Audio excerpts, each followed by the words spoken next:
বাংলাদেশের একজন কৃতি সন্তান আমি বলবো, প্রথিতযশা বীর মুক্তিযোদ্ধা অ্যাডভোকেট ফজলুর রহমান নামক একজন ব্যক্তি আছে। কিশোরগঞ্জের সন্তান। 1971 সালে তিনি বাংলাদেশকে স্বাধীন করার জন্য অস্ত্র হাতে নিয়ে এই দেশের এই ভূখণ্ডের মানুষের যারা শত্রু তাদের সাথে জিহাদ করে লড়াই করে এই দেশকে পবিত্র যারা করেছে, স্বাধীন যারা করেছে, সে বীর মুক্তিযোদ্ধাদের অন্যতম হলো ফজলুর রহমান সাহেব। বেচারা সুন্নি দেখা আর রাজাকারের বিরুদ্ধে কথা বলে দেখা কিছু ভাইরা বলতেছে এই লোকের জানাজা যেন কোনো আলেম না পড়ে।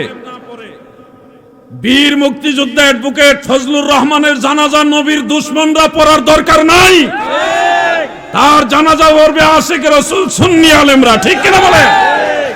রাজাকারের কোনো প্রয়োজন নাই মুক্তিযোদ্ধার জানাজা আসায়। তোমরা দূরে থাকো, তোমরা তো এই দেশের স্বাধীনতাই চাও নাই। এই বাংলাদেশি যারা চায় নাই তারা মুক্তিযোদ্ধাদের জানাজা পড়বে, এই আশা তো করা যায় না। আপনারা বলেন, ওই লোকে বলছিল বাংলাদেশে 12,000 দরবার আছে, এই দরবারের আউলিয়া যারা তাদেরকে আমি ভালোবাসি, হযরত শাহজালাল রহমাতুল্লাহ আলাইহিকে ভালোবাসি, সোনাকান্দা দরবার সব হক্কানি দরবারকে আমি ভালোবাসি, ওলি আল্লাহদের অনুসারীরাই বাংলাদেশে মেজরিটি, অতএব আহলে সুন্নাত ওয়াল জামাতকে আমি অন্তর থেকে ধারণ করি। সে নিজেকে সুন্নি পরিচয় দেওয়ার কারণে আজকে নবীর দুশমনেরা ওনার জানাজা পড়তে জানে। বেচারা মরে নাই। এমনও তো হইতে পারো তুমি উনার জানাজা পড়তে চাও না, দেখা গেছে উনার আগে তোমার জানাজাও হইতে। আল্লাহু আ'লাম। আমরা যারা আহলুস সুন্নাহ ওয়াল জামাতের অনুসারী, আমরা একচেটিয়ে বলতে পারি আমরা সঠিক রাস্তায় আছি। এখন বাংলাদেশে কালিয়াপুর দরবার, অলিতরা দরবার, লতিফিয়া দরবার, মিরেশ্বরের দরবার, আরো যে কালিয়াপুর দরবার, শাহপুর দরবার, অনেক দরবার আছে আমাদের আহলুস সুন্নাহ ওয়াল জামাতের, আমাদের ইমামের রব্বানী দরবার শরীফ সহ। আমরা আহলুস সুন্নাহ ওয়াল জামাত, সুন্নি জামাত। এটা কি শুধু আমাদের এই বাংলাদেশেই সুন্নি জামাত আছে না বাইরেও আছে? বাইরেও আছে। সারা পৃথিবীর যেই রাষ্ট্রে আপনি মুসলমান পাবেন, ধর্মীয় প্রতিষ্ঠান পাবেন, সেখানেই দেখবেন আহলুস সুন্নাহ ওয়াল জামাত আছে। মিশরের আল আজহার বিশ্ববিদ্যালয় সারা পৃথিবীতে পরিচিত। আপনারা খুশি হবেন, আল আজহার বিশ্ববিদ্যালয় আহলুস সুন্নাহ ওয়াল জামাতের আকীদার অন্তর্ভুক্ত।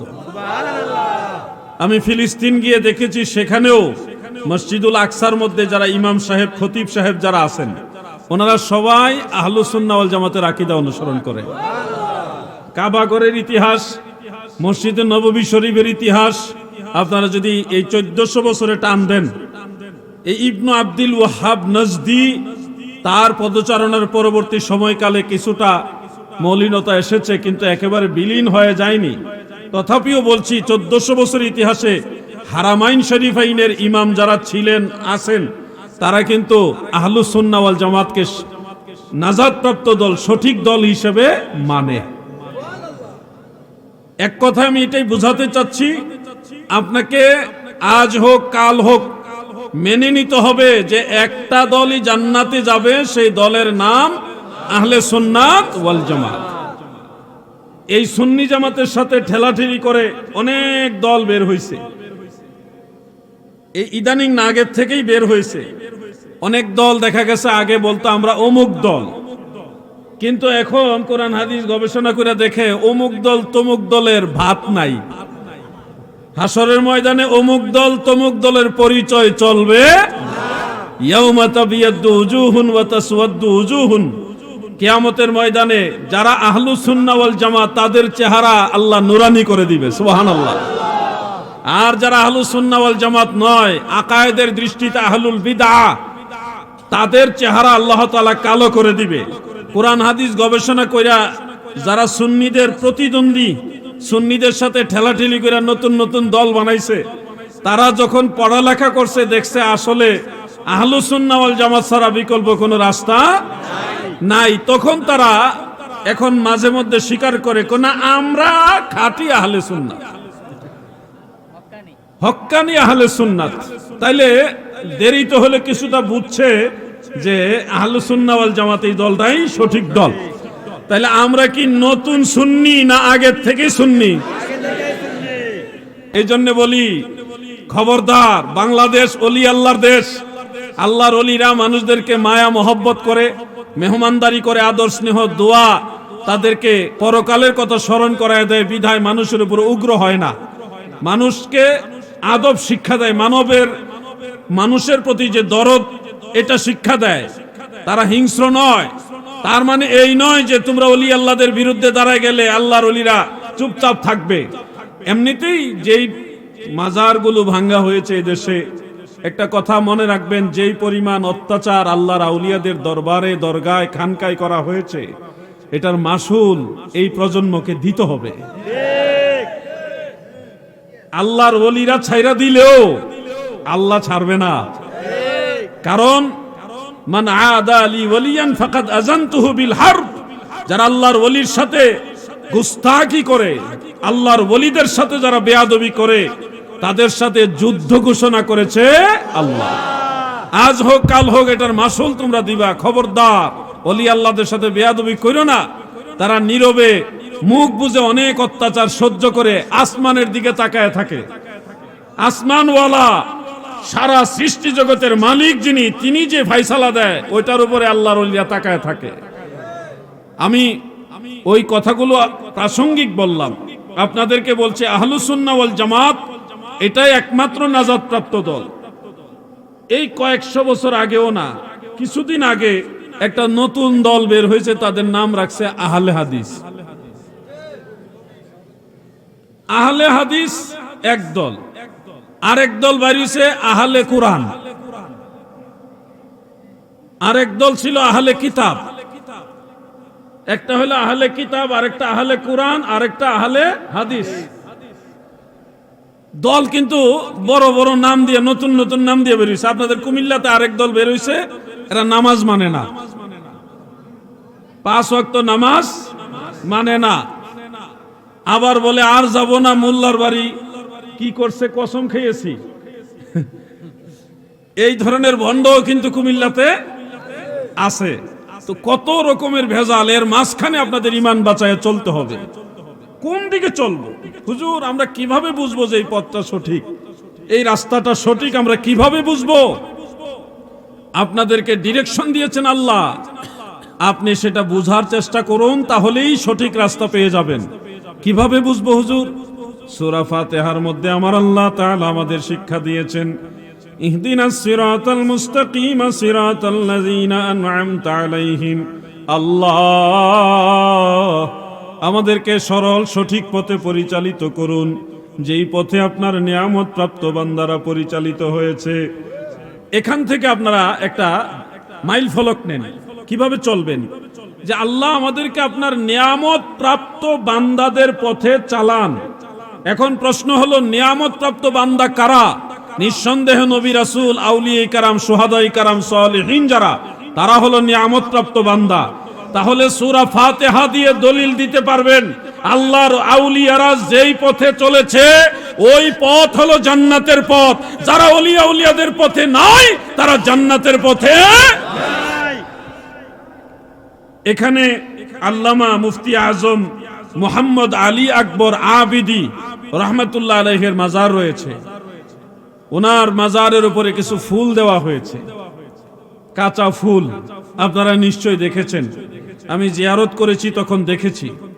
হয়তো কারো মনে এরকম প্রশ্ন আসতে পারে, আপনারা তো সুন্নি, আহলুস সুন্নাহ ওয়াল জামাত, তাহলে আপনারা মাজারে বা কবরের উপরে ফুল দেন কেন? এটা কি সুন্নাহর মধ্যে, আহলুস সুন্নাহ ওয়াল জামাতের মধ্যে আছে কিনা? প্রশ্ন আসতেই পারে মনের ভিতরে। আমি আপনাদের বলে দেই, শুনুন, ওই যে সূরা ফাতিহার কথা, ইহদিনাস সিরাতাল মুস্তাকিম সিরাতাল্লাযীনা আন'আমতা আলাইহিম, আমাদেরকে নিয়ামত প্রাপ্ত বান্দাদের পথে চালান। এবার নিয়ামত প্রাপ্ত বান্দারা এই ব্যাপারে কি ফয়সালা দিয়ে গেছেন কোরআন হাদিসের আলোকে, সেটা শুনুন। যে আগের ইমাম আউলিয়া যারা নিয়ামত প্রাপ্ত বান্দা যারা, তারা ফয়সালা দিলে কি মানা যাবে? এটার কথাও নবীজি বলে গেছেন। দারিমি শরীফের মধ্যে উল্লেখ আছে, সাহাবীদের এক জামাত নবীজিকে জিজ্ঞাসা করলেন, ইয়া রাসূলুল্লাহ, যে বিষয়টার ফয়সালা সরাসরি কোরআনেও নাই এবং সরাসরি হাদিসেও নাই, স্পষ্টভাবে সরিহভাবে কোনো দলিল কোরআন এবং হাদিসে নাই। এই বিষয়গুলো যদি মানুষের সামনে আসে, এমন কোন নতুন বিষয় যদি আসে, তখন কিভাবে এটার ফয়সালা হবে?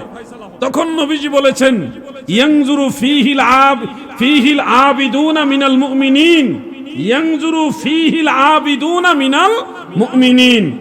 তোমরা এসব ক্ষেত্রে যেই বিষয়টা কোরআনেও সুস্পষ্ট দলিল নাই, সরাসরি হাদিসেও সুস্পষ্ট দলিল নাই, এই ধরনের নতুন কোন জিনিস যদি সামনে দেখতে পাও, এক্ষেত্রে তোমরা কি করবা? তোমরা নজর করবা আল্লাহর আবেদ বান্দা যারা, মুমিনে কামিল যারা, তারা এই ব্যাপারে কি করেছে, তারা যেটা করেছে, যেটা করতে বলেছে, তোমরা সেটা নজর করো, সেটাই মানো। সুবহানাল্লাহ বলে। এটা আমার ফয়সালা নয়, এটা আল্লাহর রাসূলের ফয়সালা, রাহমাতুল লিল আলামিন নবীর ফয়সালা, যে আল্লাহর ওলিরা, মুমিনে কামিলরা এমন বিষয় যদি কোনো ডিরেকশন দেয়, তোমরা সেটা মানবা। এটা হলো মদিনাওয়ালার ফয়সালা। খুব খেয়াল করে শুনবেন। এখন কবরস্থানে বা মাজারে কাঁচা ফুল দেওয়া, এই ব্যাপারে কি সালিহিন আউলিয়া যারা, মুমিনে কামিল যারা, যাদেরকে মানতে আল্লাহ তাআলাও বলছে, আল্লাহর নবীও বলেছে, তারা কি কিছু বলছে কিনা? উত্তর হলো হ্যাঁ, ওনারা ফয়সালা দিয়েছে। আলেম ভাইরা শুনুন, আমি জানি মাইকের গোড়ায় গোড়ায় বিভিন্ন জায়গায় অনেক ভাইরা বসে আছেন। আমি আপনার শত্রু না, আমার কথাগুলি নোট করেন, আপনার উস্তাদকে জিজ্ঞাসা করেন। উস্তাদ যদি মুত্তাকি মুহাক্কিক হয়, সত্যটা বলবে। আর যদি বাংলা বই পড়ে অথবা গুটি কয়েকটা কিতাব পড়েই সীমাবদ্ধ জিন্দেগি করে, তাহলে উনি জানবে না। কিন্তু জানার চেষ্টা করবেন। দুইটা কিতাবের নাম বলি, বেশি বলার প্রয়োজন নেই। আমরা হানাফি মাযহাবের অনুসারী। এই হানাফি মাযহাবের ব্যারিস্টার যিনি ছিলেন, 1 লক্ষ হাদিস যিনি মুখস্থ জানতেন, ইমামুল হারামাইন মুল্লা আলী কারি হানাফি রহমাতুল্লাহ আলাইহি, তিনার লেখা একটা কিতাব আছে মিরকাতুল মাফাতিহ শরহে মিশকাতুল মাসাবিহ। সেই কিতাবের মধ্যে মাসআলাটা আছে। দ্বিতীয় কিতাবটা মনে রাখবেন, ফতোয়ায়ে শামি রাদ্দুল মুখতার আলা দুররিল মুখতার।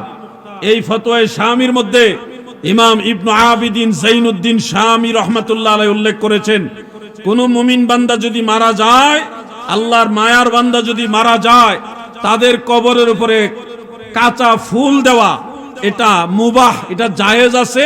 উত্তম নিয়তের কারণে এটা মুস্তাহাব হবে। সুবহানাল্লাহ বলে। এটার পিছনে ওনারা দলিল নিয়েছে বুখারী শরীফের হাদিস এবং সুনানু আবি দাউদের হাদিস। কারণ একজন ইমাম যখন একটা মাসআলা রায় দেয়, এটার পিছনে কোরআন হাদিসের কোনো না কোনো সূত্র থাকে।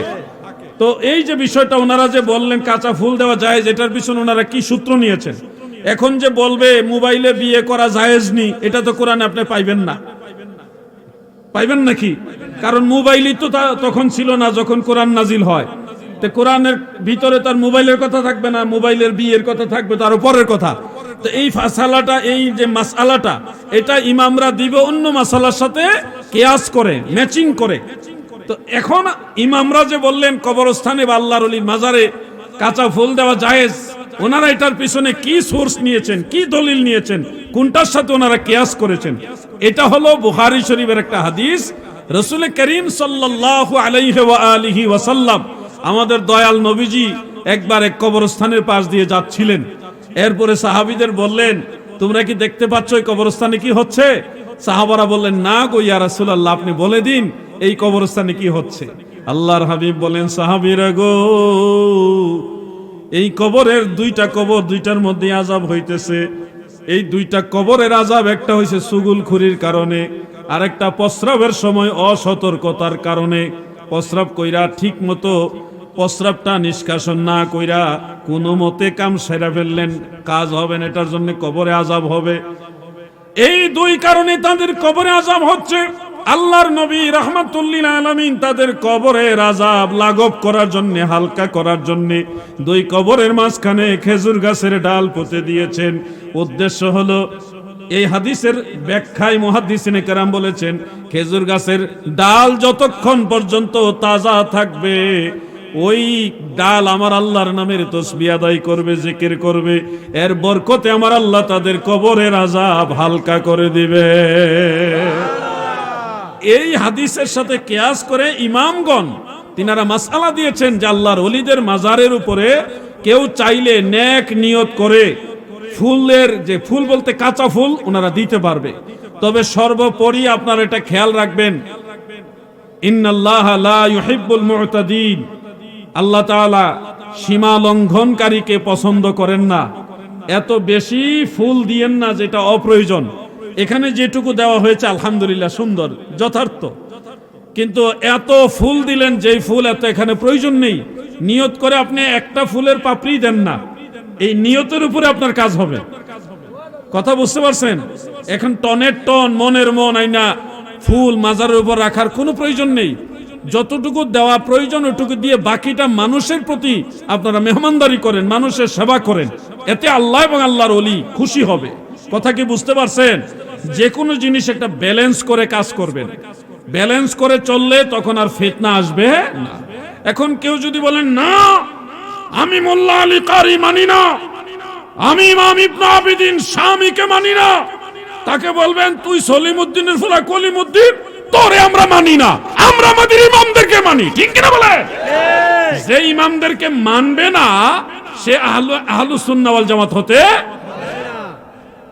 কারণ আল্লাহ তাআলা কোরআন শরীফে বলেছেন ওমান ইউশাকিকির রাসূলা মিন বাদি মা তাবায়্যানা লাহুল হুদা ওয়া ইয়াত্তাবি গায়রা সাবিলিল মুমিনিনা নুওয়াল্লিহি মা তাওয়াল্লা ওয়া নুসলিহি জাহান্নামা ওয়া সাআত মাসীরা। যারা দ্বীন প্রকাশিত হওয়ার পরেও, আল্লাহর দ্বীন জাহের হওয়ার পরেও নবীকে মানে না এবং মুমিনদের পথে চলে না।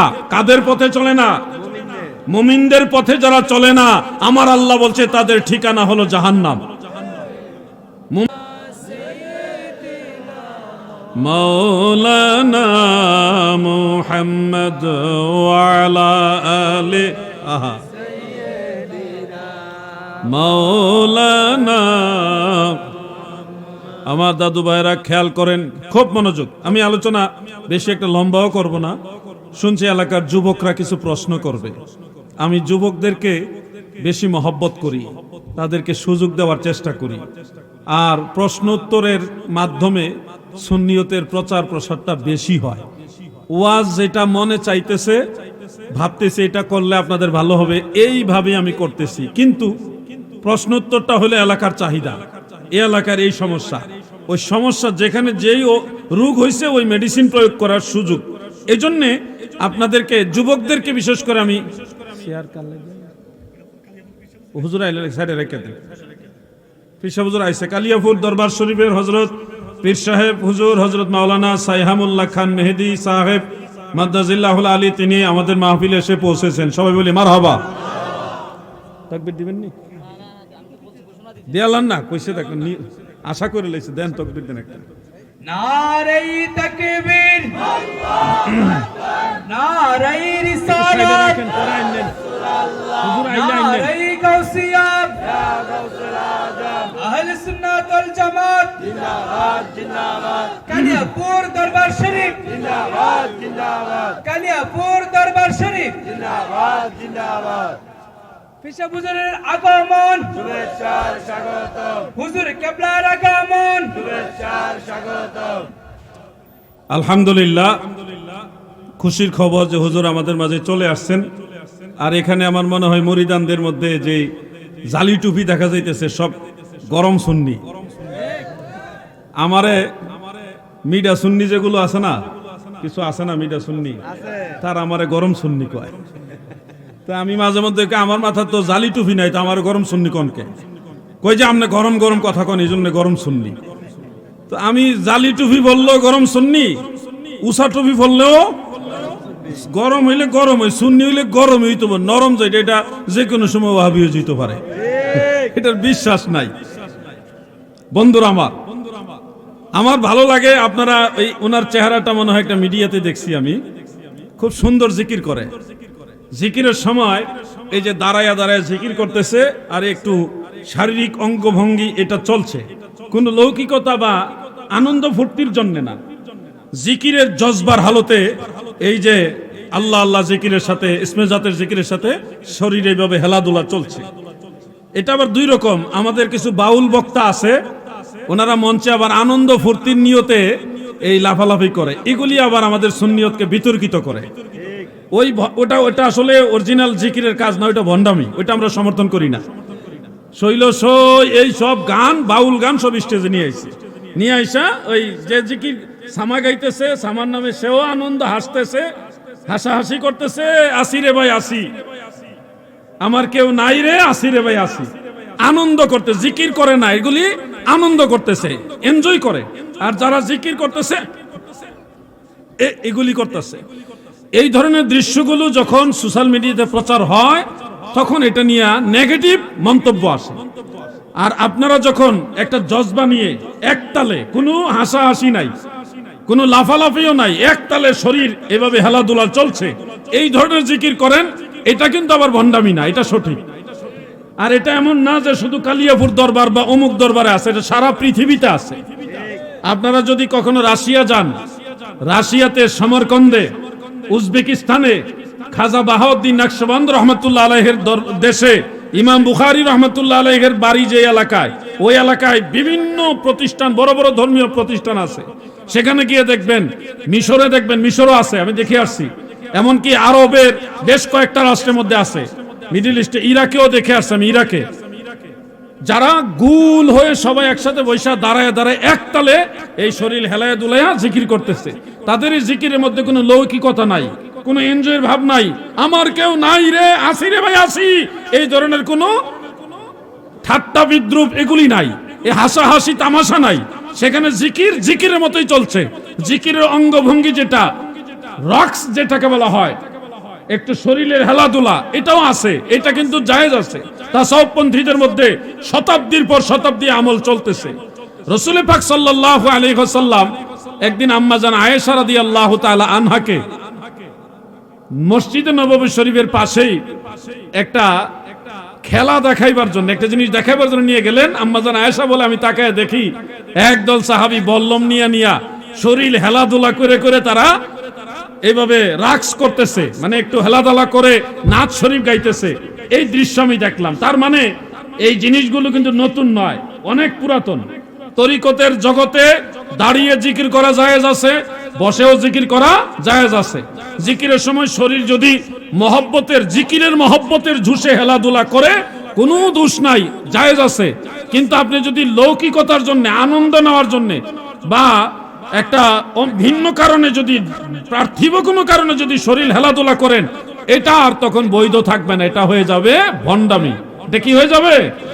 আমরা ভণ্ডামির সাথে সম্পর্ক রাখবো না। আল্লাহর ওলিরা যেভাবে জিকির শিক্ষা দিয়েছে ওইভাবে করবেন, ব্যালেন্স করে চলবেন। আপনার একটা কাজের কারণে আর 10টা লোকজন আমাদের সুন্নি জামাতের বদনাম না করে। আমি এই কথাগুলি বললে অনেক বক্তাদের উপরে গিয়ে পড়ে, তারা বেজার হয়। কিছু করার নাই, কাউকে না কাউকে এই কথাটি বলতে হবে, এই কথাগুলো কাউকে না কাউকে বলতে হবে। আহলুস সুন্নাহ ওয়াল জামাত ভণ্ডামির সাথে সম্পর্ক রাখে না।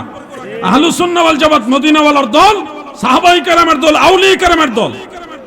আমি কোন এক মাহফিলে যখন গিয়েছি বেশ অনেক বছর আগে, তখন আমাকে প্রশ্ন করেছিল, জিকিরের সময় হেলাদুলা করেন, আপনারা এটা কোথায় পাইলেন? আমি দেখলাম এগুলো অল্প বয়সের ছেলে, তারা কোরআন হাদিস ঠিক মতো পড়ে নাই। ছাত্র, আমি বললাম, তোমরা কি কোরআন শরীফ পড়া দেখছো হাফেজি মাদ্রাসায়? জি হুজুর, আমরা দেখছি, আমাদের মধ্যে অনেকে হাফেজ আছে। তো আমি বললাম, তো তোমরা কোরআন শরীফ পড়ার সময় যে এইভাবে হেলাদুলা করছো, এটা কি তুমি কোরআন হাদিসে কোথাও আমার দেখাইতে পারবা? কোন, এটা তো কোরআন তেলাওয়াতের একটা জজবা, মহব্বতে আসে, এটা আনা লাগে না, এসে যায়, আনা লাগে না, এসে যায়। তা আমি তখন বললাম, ভাই ওইটা কোরআনের মহব্বতে আসে, আর এটা আল্লাহর নামের জিকিরের মহব্বতে আসে, ঠিক কিনা বলেন? দোষ হবে তখন যখন এটা লৌকিকতার জন্য করা হবে, মানুষকে দেখাবার জন্য করা হবে। যত বাউল গান সব ওয়াজের স্টেজে চলে আসছে। রাগ করেন না, রাগ করলে কিছু করেন না, আমি সত্য কথা বলবোই। আমার দাওয়াত দিলেও সই, না দিলেও সই, কথা এটাই। আমি অধমা চাই আমরা, যেমন আজকে একটা ছেলে ব্রাহ্মণবাড়িয়া, সম্ভবত নাসিরনগরে তার বাড়ি, সে ছেলেটা মাদ্রাসাতে পড়ে, আল্লাহ তার ভবিষ্যৎ উজালা করুক, আমি তার জন্য আগে দোয়া করলাম। সে বলতেছে যে আমি যে কোনো কারণে বিভিন্ন ধরনের জিকির সামা এগুলি করছি, যেগুলো আপনাদের কাছে মনে হয়েছে এইভাবে করা উচিত না, সঠিকভাবে করা দরকার ছিল। তা আমি দেখেছি আমাদের অনেক উস্তাদরা, আমাদের সুন্নি জামাতের বড় বড় আলেমরা, তারা এগুলির কারণে অনেক জায়গায় অনেক মানুষের অবজেকশন শুনতে হয়, তারা কষ্ট পায়। আমি এগুলি আর করব না, ভবিষ্যতে এগুলি আর করব না। আপনারা আমার জন্য দোয়া করবেন আর এই ভিডিওগুলি ডিলিট করে দিবেন। এইভাবে আমরা চাই। আলাউদ্দিন জিহাদির নকল করতে আয় না, নকল করে যত বাউল বক্তা আছে তাদেরকে আলাউদ্দিন জিহাদির নকল করো কেন, এটা করবে না। কারণ এই আলাউদ্দিন জিহাদি নকল করলে হাজার হাজার কিতাব পড়া লাগবে, হাজার হাজার কিতাব পড়া লাগবে। কিতাব পইরা নকল করতে রাজি না, বাউল গান শিক্ষা নকল করতে রাজি।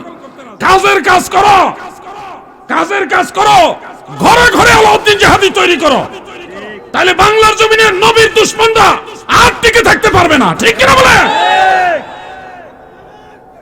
আল্লাহু আকবার, আল্লাহু আকবার, নারায়ে রিসালাত। কুমিল্লার একজন আলেম বলেছিল আমাদের নবীজির মা বাবা তারা জাহান্নামে যাবে। নাউজুবিল্লাহ বলেন। মনে রাখবা মৌলভী, তোমার ফতোয়ায় মদিনাওয়ালার মা বাবা জাহান্নামে যাবে, এই চিন্তা মাথায় ঢুকায় না। নবীর মা বাবার সাথে অশোভনীয় আচরণ করার কারণে আল্লাহর নবী যদি কষ্ট পায়, নিঃসন্দেহে জাহান্নামের সবচেয়ে নিচের জায়গাটা তোমার জন্য হবে। কোন মৌলবীর ফতোয়ায় আমার নবীর মা বাবা জাহান্নামে যাবে না। বলবে মুসলিম শরীফের হাদিস আছে, লেখাপড়া করছো, সব হাদিসই দলিল না, সব হাদিস দলিল না। হাদিসের উপরে হাদিস আছে, হাদিসের উপরেও হাদিস আছে। হযরত আনাস রাদিয়াল্লাহু আনহু থেকে একটা riwayat সহিহ মুসলিমে এসেছে, একজন ব্যক্তি নবীজিকে বললেন, ইয়া রাসূলুল্লাহ আইনা আবি? ফাকালা ফিন্নার। ওগো নবী, আমার বাবা কোথায় আছে? নবীজি বলছে, তোমার বাবা জাহান্নামে আছে। সে মনে কষ্ট পাইছে, বাপ জাহান্নামে, কথা শুনলে তো খারাপ লাগবে, চলে যাচ্ছিল। আমার দয়াল নবীজি আবার তাকে ডাইকাই না বললেন, ইন্না আবি ওয়া আবাকা ফিন্নার, নিশ্চয় তোমার বাবা আমার বাবা দুইজনই জাহান্নামে। এই কথা শুনে আবার তার মনটা একটু স্বস্তি আইছে যে আমার বাবা একলা না।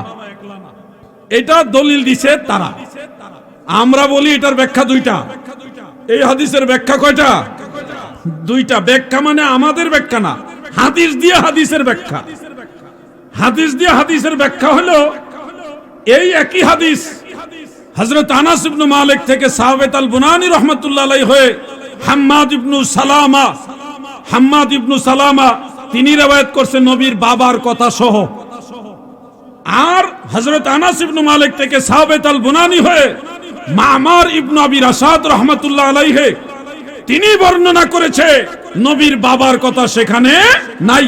নবীজি ওই লোকের ডাইকাইন না বলতেছে, ইজা মারারতা বিকবরি কাফিরিন ফাবাশশিরহু বিন্নার।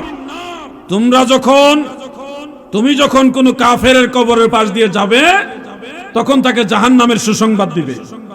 এখানে নবীর বাবা জাহান্নামে কথা নাই। রাউদুল উনফের মধ্যে ইমাম সুহাইলি এটা উল্লেখ করেছেন। তারপরে ইমাম জুরকানি শরহে মাওয়াহিবের মধ্যে এই সনদটা সহকারে উল্লেখ করেছেন। দাদু আমার আরেকটা হাদিস আছে হযরতে সাদ ইবনে আবি ওয়াক্কাস রাদিয়াল্লাহু আনহু এবং হযরত ইবনে উমর রাদিয়াল্লাহু আনহুমা, এই দুইজন সাহাবী থেকে। একটা রয়েছে মুসনাদু বাজ্জার এবং মুজামুল কাবীর লি তাবারানিতে, আরেকটা রয়েছে সুনান ইবনে মাজা শরীফ, এটা সিহাসিত্তার কিতাব সুনান ইবনে মাজা। ওখানেও একই কথা আছে। ওই লোকে যখন নিজের বাবা জাহান্নামে কথা শুনে চলে যাচ্ছিল, আমার নবীজি তারে ডাইকাইনে বলছে, ইজা মারারতা বিকবরি মুশরিকিন ফাবাশশিরহু বিন্নার। তুমি যখন কোন মুশরিকের কবরের পাশ দিয়ে যাবে তাকে জাহান্নামের সুসংবাদ দিবে। সেখানে নবীর বাবার কথা উল্লেখ নাই। ওই একজন ব্যক্তি হাম্মাদ ইবনে সালামা, উনি বলছে নবীর বাবার কথা। এটা হলো কারণ ইমাম যাহাবী তার রিজাল শাস্ত্রের দুইটা কিতাবের মধ্যে বলেছে হাম্মাদ ইবনে সালামা হাদিস বয়ান করার সময় ভুল করত। তার প্রমাণ হইল মামার ইবনে আবি রাশাদের বর্ণনার সাথে তার এটা মিল নাই, ইমাম জুহরির বর্ণনার সাথে তার মিল নাই, দুইজন সাহাবীর বর্ণনার সাথে তার কথার মিল নাই। বোঝা যাচ্ছে ডাল মে কুছ কালা হয়। রাবি যখন অন্যান্য রাবিদের সাথে ম্যাচিং না রেখে নতুন কোন শব্দ কোন হাদিসে ঢুকিয়ে দেয়, এই অংশটাকে বলা হয় মুদ্রাজ। বলেন শব্দটা কি? মুদ্রাজ। বলেন এই শব্দের নাম কি? মুদ্রাজ। মুদ্রাজ কখনো শরীয়তে উসুলে হাদিসের মানদণ্ডের দলিল হয় না। এই মৌলবী জানেই না হাদিস হইলে চলবে না। এটা কোন স্তরের হাদিস, এটার উপরে কোনো ক্লেম আছে কিনা, কোনো অবজেকশন আছে কিনা সেটা জানতে হবে। এরপরে দ্বিতীয় ব্যাখ্যা যেটা, নবীজি নিজের বাবা বলতে নিজের জন্মদাতা বাবাকে বুঝায় নাই। আরব দেশে বাবার ভাই চাচাকেও বাবা বলে। আবুন শব্দ দিয়ে চাচাকেও বুঝায়, দাদাকেও বুঝায়, দাদার বাবাকেও বুঝায়। কোরআন শরীফের দুইটা আয়াতের মধ্যে কথাটা আছে। যেমন এক জায়গা আছে ক্বালু না'বুদু ইলাহাকা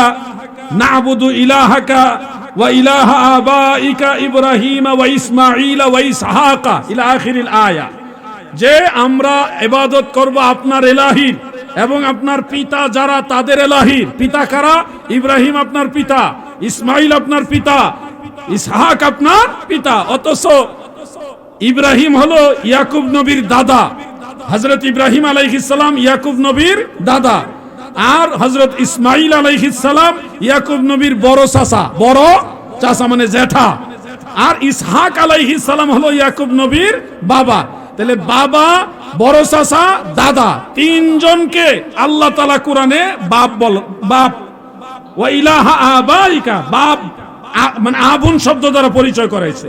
তার মানে বিষয়টা হলো আবুন শব্দ দ্বারা জন্মদাতা বাবাও বোঝায়, চাচাও বোঝায়, দাদাও বোঝায়, দাদার বাপেও হইতে পারে। এটা আরো আছে অনেক আয়াত, আমি মুখতাসার করছি বিষয়টা।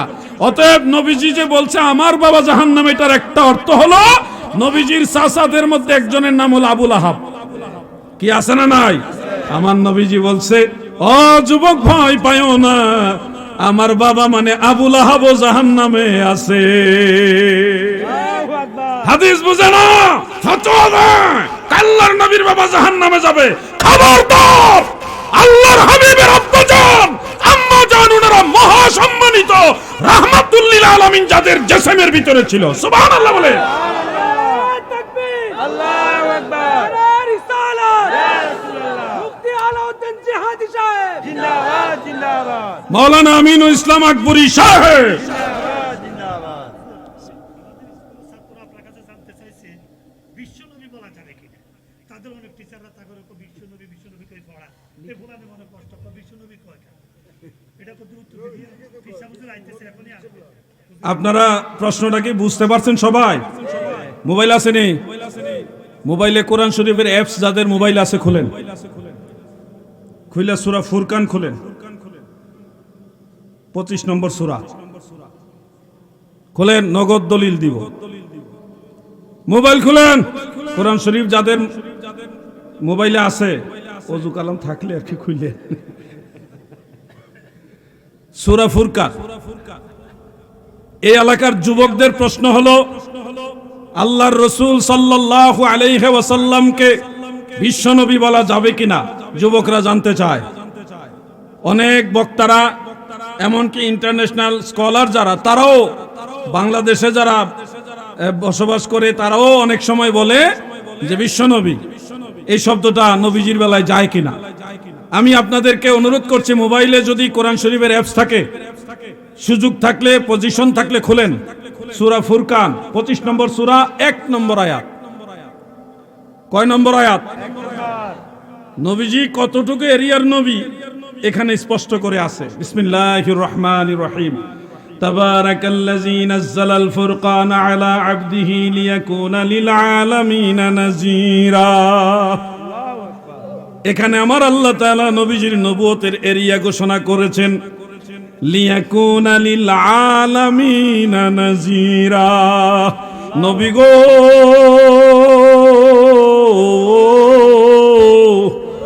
আপনি শুধুমাত্র একটা জগতের নবী না, শুধুমাত্র এক জগতের ভীতি প্রদর্শনকারী বা সুসংবাদদাতা নয় গো। এই পৃথিবীর জন্যই শুধু আপনি নবী নয়, আপনি হলেন, আমি যেমন আলহামদুলিল্লাহি রাব্বিল আলামিন, আপনি হইলেন রাহমাতাল লিল আলামিন। সারা সৃষ্টি জগতের জন্য আপনি নবী। আপনার নবুয়তের এরিয়া কোনো দেশ অথবা কোনো মহাদেশ কেন্দ্রিক না, আপনার নবুয়তের এরিয়া কুল কায়নাত ব্যাপিয়া। দাদু আমার বিশ্ব নবী বললে আপনারা যারা আনন্দ পান, আমি আপনাদেরকে বলি মেহেরবানি করে একটু চিন্তা করে দেখবেন আমার নবীজিকে বিশ্ব নবী কোন অর্থে বলেন আপনারা। যদি আপনারা, যেহেতু নবী শব্দটা আসতেছে, বিশ্ব শব্দের সাথে কি আসতেছে? নবী। এখানে একটা বিষয় আছে, চিন্তা করতে হবে আপনাকে। আমার দয়াল নবীজির নবুয়তের এরিয়া কি শুধু এই বিশ্বের জন্যে? বিশ্ব এটা একটা শব্দ, বিশ্ব দ্বারা এই মহাবিশ্বকে অনেকে বুঝিয়েছেন, কিন্তু আপনাকে বুঝতে হবে মহাবিশ্বের বাইরেও অনেক কিছু আছে। বিশ্ব, দেশ, মহাদেশ, এই পৃথিবীতে যা কিছু আছে সবটা যদি বিশ্ব হয়, তো বিশ্বের উপরে বড় শব্দ হলো মহাবিশ্ব। হ্যাঁ, তো বিশ্বের উপরে বড় শব্দ হলো মহাবিশ্ব। মহাবিশ্ব মানে সৌরজগৎ। সূর্যকে কেন্দ্র করে অনেকগুলো গ্রহ উপগ্রহ আছে, অনেকগুলো গ্রহ আছে। শনি আছে, বুধ আছে, ইউরেনাস আছে, প্লুটো আছে, বৃহস্পতি আছে, আর অনেক গ্রহ আছে, আমাদের পৃথিবীও আছে। এই সবগুলো গ্রহ, উপগ্রহ, গ্রহাণুপুঞ্জ সবগুলো সূর্যের চতুর্দিকে এইভাবে ঘুরে। এই সৌরজগৎটাকে বলা হয় মহাবিশ্ব। কথাগুলি খেয়াল করবেন। সৌরজগৎ একটা সৌরজগৎ না, কিন্তু সৌরজগৎ আরো আছে। একটা সৌরজগৎ যদি একটা মহাবিশ্ব হয়, তাহলে এরকম অসংখ্য সূর্য আছে। কত সূর্য কোনো বিজ্ঞানী বলতে পারবে না। অগণিত সূর্যকে কেন্দ্র করে অসংখ্য অগণিত সৌরজগৎ আছে। এই সবগুলি সৌরজগৎ একসাথে সবগুলি সৌরজগৎ মিলে একটা গ্যালাক্সি হয়। কি হয় বলেন না, কি হয়? আমরা যে গ্যালাক্সির মধ্যে আছি, যুবকরা তোমরা তো আমাকে প্রশ্ন করলা, আমি আবার তোমাদেরকে একটু নাড়াচাড়া দেই। আমরা যে গ্যালাক্সির মধ্যে আছি এটার নাম কি? হ্যাঁ, মারহাবা, জোরে কোন মারহাবা। মিল্কওয়ে মাশাআল্লাহ, একজন পারছে যুবক, স্টাডি আছে, গবেষণা আছে। অসংখ্য সৌরজগৎ মিলে একটা গ্যালাক্সি। এই গ্যালাক্সি পর্যন্তই শেষ না, এরকম অসংখ্য অগণিত গ্যালাক্সি একসাথে মিলে একটা ইউনিভার্স হয়। ও দাদু আমার, এরকম অসংখ্য অগণিত ইউনিভার্স একসাথে মিলে একটা, দুইটা, 10টা, 20টা না, অগণিত ইউনিভার্স একসাথে মিলে একটা মাল্টিভার্স হয়। কি হয়? মাল্টিভার্স হয়। এখানেই শেষ না, এরকম আবার অসংখ্য অগণিত মাল্টিভার্স একসাথে মিলে একটা সুপারভার্স হয়। সুপারভার্সের উপর আরো বহু ভার্স আছে। এই সব ভার্স সবগুলি হলো প্রথম আসমানের নিচে। প্রথম আসমানের নিচে। উপরে তাইলে কি? উপরে এক আসমান থেকে আরেক আসমানের দূরত্ব 500 বছরের রাস্তা। আরো কত কিছু আছে। দ্বিতীয় আসমান, তৃতীয় আসমান, চতুর্থ আসমান, পঞ্চম, ষষ্ঠ, সপ্তম আসমান, এরপরেও আছে সিদরাতুল মুনতাহা। শেষ না, এর উপরে আছে জান্নাত, জাহান্নাম আছে, কাবা কাউসাইনি আও আদনা, লা মাকান, আরশ, কুরসি, লৌহ, কলম। আল্লাহর এই কায়নাতের মধ্যে কত কিছু আছে। আমার আল্লাহ বলে এই সব কিছুর জন্য আমার নবী। সুবহানাল্লাহ বলেন। নারে তাকবীর, আল্লাহু আকবার। নারে